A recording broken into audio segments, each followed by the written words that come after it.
Hey everybody, it's Brick Waffle, and we are here with the start of a new series. We've got the Wafflesauce Fabric Modded series. I'm not sure what I'm going to call it yet, probably just Wafflesauce Modded, but we have a fabric mod pack that I've put together.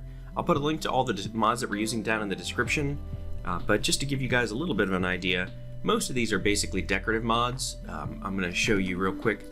We've got some furniture mods, new types of blocks, we've got some ways to work with chains and redstone, a few things to make doors open together, some things that are craftable now that aren't normally. We'll talk about falling tree. This is going to help us cut trees down by breaking the bottom of it. Adding some glass doors, being able to check light levels. This one is going to add more netherite gear, so we can have like netherite elytra, netherite shields, other things that won't burn if they fall in lava. Of course, we can use OptiFine, so we can see shaders. We can use the ReplayMod. We have some new structures, basically different versions of vanilla structures, new villages, new mine shafts, that sort of thing. New rings that we can add. And these give us new magical effects. And we have a new ring slot. I think we have 2 ring slots to equip those. Roughly enough items. This allows us to actually see the recipes for everything. Staff of building. Once we craft these, we can build by like expanding a row of blocks or raising a whole ring of blocks, things like that. It's going to make building a lot easier. Some new biomes. That's going to be really fun. And then vanilla excavators and hammers. If you're familiar with Tinker's Construct, that's what these are. This lets you do 3x3 dirt digging and 3x3 stone breaking. And of course, we've got our mini map still.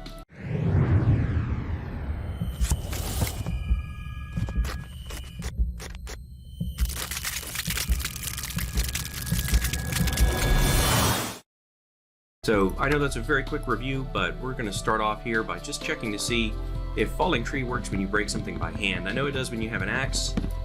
It does not by hand, so let's go ahead and make an axe, and then I'll show you what that mod does, because that's going to be really helpful for us early on. So we'll get those, get ourselves a crafting table, plop that down right here, and of course we're going to need a little bit more wood. Let's go ahead and get this guy too.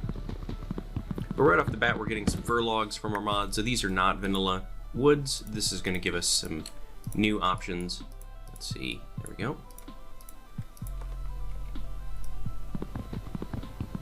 There we go. So when you break it with an axe, it chops the whole tree down, and that's going to be really handy. Now you might notice that it does take all the durability that it would normally take to bring down a tree, so we'll probably break the axe on hitting another one like this, or just about, but that's going to make it so much easier to harvest all these logs. And you can still see we've got the fast leaf decay as well, so when we have those things broken, we're going to get our leaves back pretty quickly as well, and this will definitely break partway up. There we go. But look at that, we have almost a little more than a half a stack of wood and just a few tree swings. So that's going to be really helpful for us getting started. And what I want to do is start out in the snowy area. It's getting close to the Christmas season, so we might do some kind of little snowy village down here. I think that'll be fun. And then we'll start out some other projects again. So really I'm looking forward to having this as a new option to kind of do some exploration and play with the mods. We have lots of things that we can go and explore and do. And I'm going to get a little house built up here, and then I'll be right back. Alright, so we have our starter house, and like our last series, this one was designed by Zaypixel. I've made a few tweaks to it because of the mods, but by and large, this is her design for her autumn house, and it looks fantastic. It's just a cozy little place. We used some of our kitchen counters and things from Adorn. We've got these tables and chairs, and you can sit in them, but there's a little bit of a weirdness with the mod right now where it does this for a few seconds and then finally snaps in there. So now we can sit at our table if we want to. Popping out is much simpler. And yeah, so we got our little fireplace, our little kitchen area. Upstairs we have our loft with the bedroom. Got a couple of drawers up here and our attic. And then if we go straight down, I've added a basement to it as well. And this gives us storage for all the things that we might need in the future. So now that we have all of that underway, we've got some iron tools, we've got some food and some torches. We're going to head on out and do a little bit of exploration. So starting from the base of our house, I really wanted to just come down here and get a better look at this thing up in the trees, and yeah, that looks great. It's exactly what I was hoping to see. We do have our little home marker up there for the waypoint, and we'll need to plant a few more trees in the future, but that looks really nice. So we do have easy access to regular ice, which of course we can compress into packed ice and then into blue ice, so that's going to be really helpful. We've got our little bunnies out here we can get, and finding other critters might be a little tougher.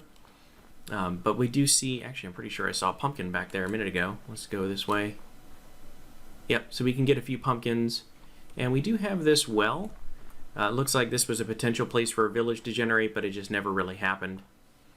And that happens in vanilla Minecraft as well. That's not something with mods. Sometimes it'll try to spawn a village and there's really nothing there. I've got a little cave here. Does this go anywhere? It's really hard to see, but no, it doesn't look like it goes anywhere. But a couple of places we could potentially start a mine if we needed to. So we'll keep that in our back pocket here. And I think this is actually made of snow, which is a little bit strange. Yeah, so, okay, it's a well. Yep. Snow blocks. Yeah, that should be no problem. We do have some polar bears out here. I'm pretty sure they're not aggressive unless they have cubs nearby, so she should be fine. Tons of fir trees, tons of spruce trees. We have got some dark oak and some sakura trees that are this way. So you can see this is where we have our spawn area. And we have what was originally a mushroom island. Now it's all grassed over, and that's going to be our shopping district. I'm not sure what's going on with that little bit of land there. But this we did just to kind of get everything started. So this is where everybody spawns in. This is going to be the nether hub eventually, the kind of center of everything. And you can see we've got like volcano villages over here. We've got another one over here, tropical village. And then we are just northwest of that until we hit the snowy area right up here. And you can see our house on the map pretty easily because it doesn't have snow layers on it for now. And with the stairs for the roof, I don't think it will have snow layers. I don't see any snow villages around here yet. I know that's a possibility. Let's go northeast and see if we can find anything this way. Because if we have a village nearby, that's going to make getting villagers back to this area for other projects a lot simpler in the future. And we are going to do some of the same things we typically do. You know, we're going to get an iron farm up. That's going to need some villagers. Hey, Wolf. How's it going? Don't have any bones yet. You know, we're going to get some animal farms at some point so we can have food, leather, all that good stuff. We might just do a hoglin farm this time once we get into the nether. That's a good way to get cooked pork chops and leather. Nether leather is always fun to say, and it's pretty useful. It's going to be a lot simpler than trying to get cows because hoglins, being aggressive mobs, will keep spawning as long as there's aggressive mob cap. So we'll have to figure out how we want to do that. There are still contraptions in 1.16 that work to break the nether ceiling, so we'll have to do that as well because a lot of the farms that we want to build are going to be up on that nether ceiling. Hello, cow. There we go. No leather from that guy. We do need leather. As you saw, we put up a bunch of item frames. That's going to take a lot of leather to keep those things going. Ooh, hemlock leaves too. Let's go ahead and take that guy out and see if we can get a couple saplings. There we go. Those are interesting looking trees. And they're nice coniferous trees like this that are going to fit in pretty well with our structure. That looks like a village right up here to the northeast. So let's keep going that way. We got foxes out here. He looks like he's already got something to eat. More cows. Yeah, this is cool. I really like all the tall trees out here.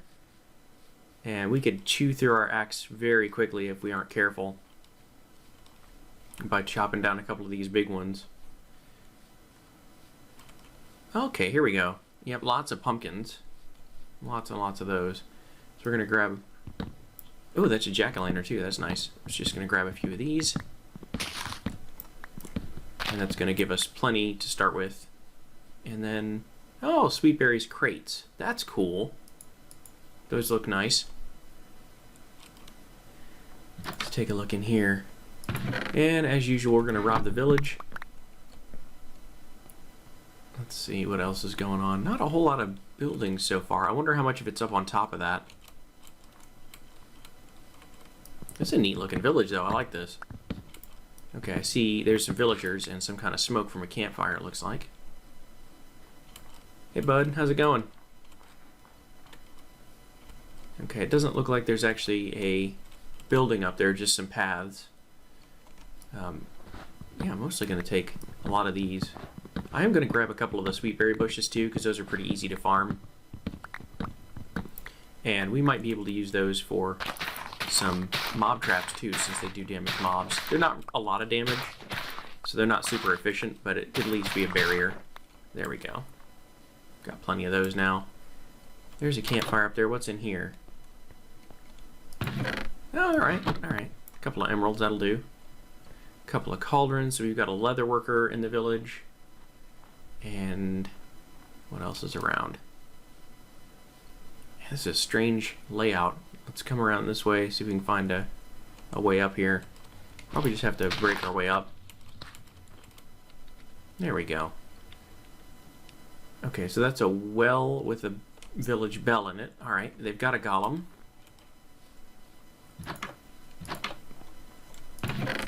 Alright, a couple more iron shovels, never hurts.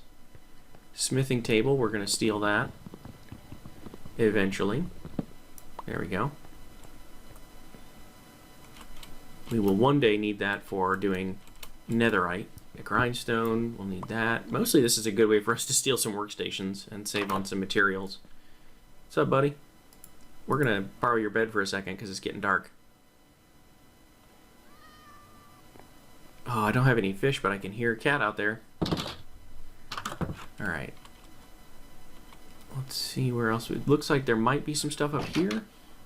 Let's see if there's a way to get around to the top. Yep, looks like we got another building way up here. Weird little village, but it'll do. And we got plenty of wood now. But I think we're going to come back here eventually and bring a few villagers back and do the villager breeder thing. Okay, good. Now that we can see it from the top here. Looks like no other buildings that way. Let's take a quick look at the hemlock leaves, on top of the hemlock leaves. Okay, so there's the well we saw earlier. There's another villager. That looks like it's just a trough, and I don't see any buildings up there either. So that looks like it might be it, but the good news is we actually have a village nearby, and I'm going to take a little damage on that. Yeah, that'll do. Oh, hello, creeper. So they did spawn before I managed to get to sleep. But you know what? I think this is going to be fine. So we have a village that's, what, 400 meters? That's not bad. I don't think we made it into this building, or if we did, somebody went in here and slept. Okay, yeah, we did. Villagers will close the doors behind them, too, when they go into sleep. Hello, other creeper. We're just going to leave. But that is looking pretty good. I think we've got a good start. Oops, hello. There we go. Spider eye. I could use some string, too, to make a bow. We only have one arrow at the moment, but, you know, little things. It's early days. So I want to talk a little bit about the plans for the server. Like I mentioned in the intro, we have invited some of the previous players of Wafflesauce to join us on here. I'm not sure who's going to do that yet. Of course, HWYLA will pop in from time to time, because she always does, and that'll be fun. Not sure if anybody else will be joining, but we'll do that. If it's just me, then the shopping district might just be for fun, not for actual trading with anybody, but we'll see how that goes. We're going to build a lot of that we typically do, so I'm going to do some of that. If it's, again, I'll do the same thing I usually do. If it's somebody else's farm, I'll just link their tutorial and build it off camera and show you guys. If it's something that I come up with, then of course we'll do that together. And that's really the approach that I want to take as we go through the series. A lot of this is probably going to be decorating with the new mod, so, oops, hello, creeper. Building fancy nether hubs with some of the new blocks. You could see in the basement that we had, we're already using some of the limestone from the Blockus mod. And all these new wood types from Terrestria and Traverse are going to be helpful in terms of doing that. So this is really more exploration and building as a series. There's not a whole lot of mods in terms of automation. We didn't bring in a whole lot of the, you know, applied energistics or refined storage or mechanism or anything like that. Some of those mechanism isn't a fabric mod. We might add to this in the future, but probably nothing that's going to require world gen, because we've already generated the world and explored quite a bit of it. So we might add to this as we go, but it'll be pretty minor. I think this is going to be kind of like vanilla with extra decoration. The one thing we didn't really talk about when we were looking at mods is some of the data packs, and again, I use the ones that I typically use, so, you know, the Dragon drops Elytra, Shulkers drop 2, some of those things just to make it a little bit more convenient for getting materials. And then we do have the Gravestones data pack as well. So if we die here, we're not going to lose everything, assuming we can go back and get it. It's not going to despawn after 5 minutes, and that's kind of a pain when you're playing vanilla and trying to record videos and don't have a lot of time. So I think this is going to be a good option for us overall. Now the one thing that's going to be tricky actually it's not going to be tricky. The one thing we'll have to account for is trying to farm up in the cold, snowy areas, because if we just put down a block of water, it's going to turn to ice, but if it's waterlogged, it won't. So we're going to do that normal thing we do with farms about having a waterlogged slab in the middle, and I think that's going to be just fine. Eventually, we're going to come down here and build much more in this flat area. We'll probably fill in this lake, but this is going to be where we do our bigger projects, and that's going to be the kind of thing where we set up a bunch of farms, iron farms, and pumpkin and melon farms and sugarcane farms, all those things we normally would automate. We're going to do a lot of that down here in future, and I'll probably, like I said, do those in between episodes and link the tutorials in the description of that. But I think for now it's a short video, but just wanted to get you guys introduced to what's going to be a new series that we're going to be playing off and on. And hopefully you did like this video. If you did, please be sure to hit that like button. If you really liked it, then make sure to subscribe. And as always, I've been Brick Waffle. Thank you for watching.